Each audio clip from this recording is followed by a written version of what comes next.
I just turned 25, and to help me determine what I want for the next 10 years of my life, I asked a few people who I admire to write letters to their younger selves to learn from them. This is how that went. Today's episode is brought to you by our friends over at FX Pesa.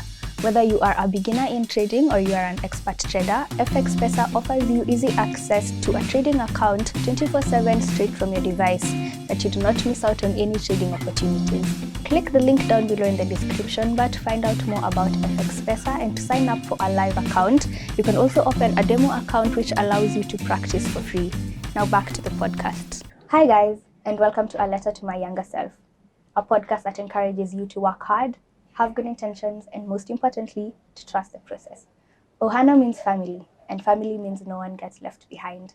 Today's guest is Eli Mwenda, an entrepreneur and a content creator here in Kenya. Eli today will talk to us about what Ohana means to him. Hi Eli. Hi Wamba, how are you? Good. Thanks for having me. Welcome to the podcast. Thank you so much. Thank you for coming. But really, how are you? We don't want one word, fine, and we care in this podcast. Yeah, it's family, so how right? Are you? I think I'm consciously happy. Like I'm conscious of the fact that I'm happy. So I'd say that although everything's not perfect, I'm happy that I'm aware it's not perfect and I can still deal with it and like find happiness in different places. So overall, yes, I'm actually happy, genuinely. Okay, I'm sure someone is listening to this wondering, Eli Mwenda. Mwenda, but he kind of talks like this. Yeah. What's going on here? Exactly. So where's the accent from? Okay, so I grew up in the UK. Since I left Kenya when I was 2 months old, and then went to the UK. Months. Yeah, 2 months. I was swaddling cloth and all that, and then I came back in 2018. So I've been here for two and a bit years. Yeah, hence the accent. Yeah. Now that's out of the way, exactly. You can go ahead and read us your letter. Okay, now. Okay. Yeah. Okay. Cool. This was interesting. This was quite the challenge. Yeah. But let's see how you fare. Okay. Dear Eli, I'm writing to you since you're the only person that will listen to yourself. This adamance will be a blessing and a curse in the coming years, but we'll get to that later. So, you're 17 right now, about to turn 18. It's 2021, 10 years later, and although I sound far away, the 28-year-old you is right around the corner. I'd like you to look at your phone and see how many people you're currently communicating with, how many friendships you're maintaining and giving your energy to. Now look at your relationships with your family. How much energy are you giving them? Your friends are getting more, right? Although that seems perfectly valid at the moment, I now don't speak to 90% of those people. Food for thought. Having said that, I urge you to treasure the wild and carefree moments that you'll share with the people currently in your life. These moments are fleeting and will soon become mere memories. There'll be times when your youthful energy and naivety will translate into radical behavior. But deep down, these actions will seem foreign and they'll skew the moral compass that has been set by your upbringing. I would urge you to keep in mind that no amount of fun or antics justify being a bad person. Have fun, but just not at anyone else's expense. Now, some good news to look forward to is travel. I won't spoil it for you, but your environment will drastically change. There's a beauty in having a clean slate and exploring one's potential to adapt. Deep down inside of you is that untapped potential for versatility. I'm excited for you to explore this side of yourself. Like I said, I won't spoil it for you, but all I'll say is you will no longer be the token black guy. I couldn't write and not this bit. I couldn't write to you and not talk about love. There is somebody around the corner who will give you some spectacular years. She'll uncover another side of yourself that will be both incredibly fulfilling and equally terrifying. The capacity to love is something that I've only just acquired at 28, so no pressure. The good news is that you'll stay in each other's lives. The bad news is there'll be a rough patch that is mostly a result of your immaturity. But the final good news is that she'll end up happily married to an incredible man. You'll attend the wedding, and this sounds bizarre, but trust me, it's a valuable journey that will progress your emotional intelligence, understanding of women, and overall maturity. So embrace it. As you navigate the next years of your life and interact with an array of characters, the internal feeling of excellence that you suppress to accommodate others' incompetence may at points feel barely aflame. But through tearing down the pedestals that you've built for others and at the expense of your self-worth, your excellence will soon start to find its way through. I'll end with this. You're an incredible young man with a rare and pure heart. Although your character may be tainted during your coming of age phase, you will always come back to the essence of who you are. This is the result of your patient parents that you currently undervalue. If you take one thing away from this letter, let it be that make the 4 people in your life that you call family your priority.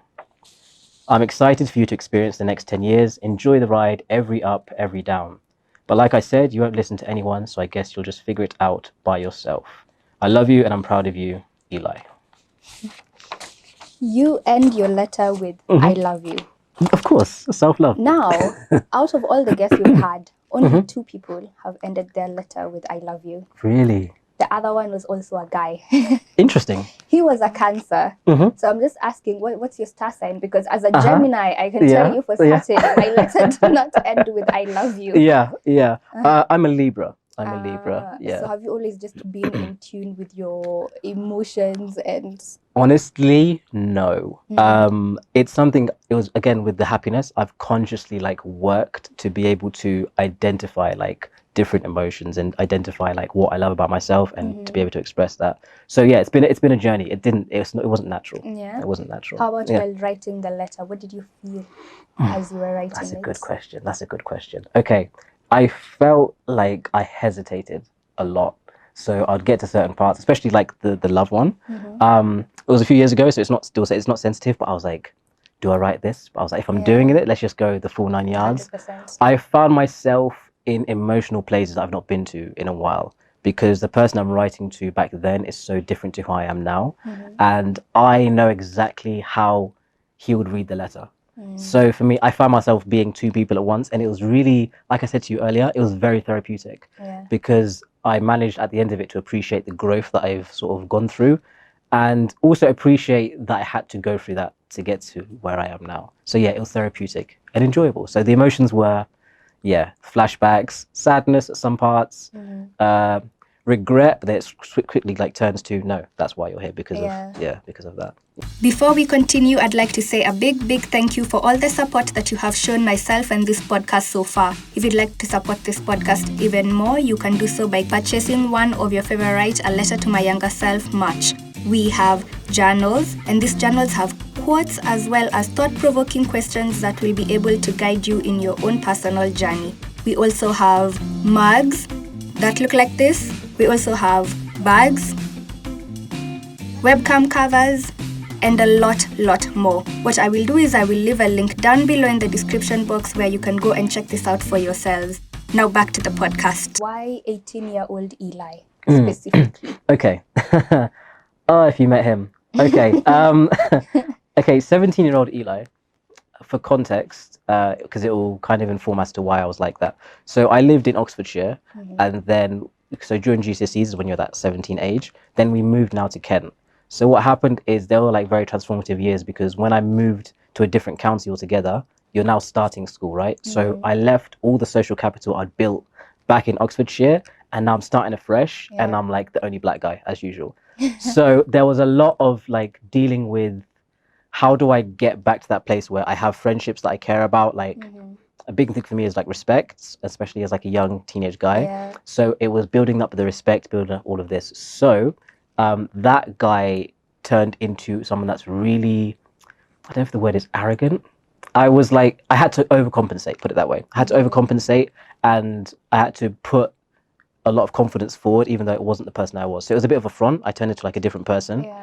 So when I go home, I'm different than when I'm in, because school is very transformative. So when I'm in school, I'm the guy, right? So like if it's sport, I'm going to try and be picked first. If it's like, I used to do a lot of performance and I'd always want to be like the main character. If there was a school event, I'd be the one hosting. So I put myself out there a lot. So with that, there became a slight arrogance because I managed to build the social capital quite quickly.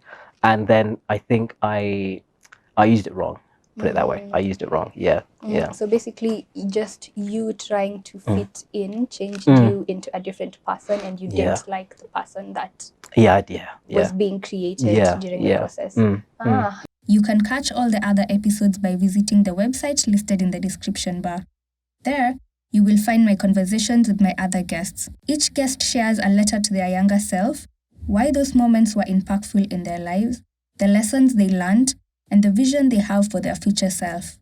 Click the link in the description bar to support this podcast and watch season 1 of A Letter to My Younger Self.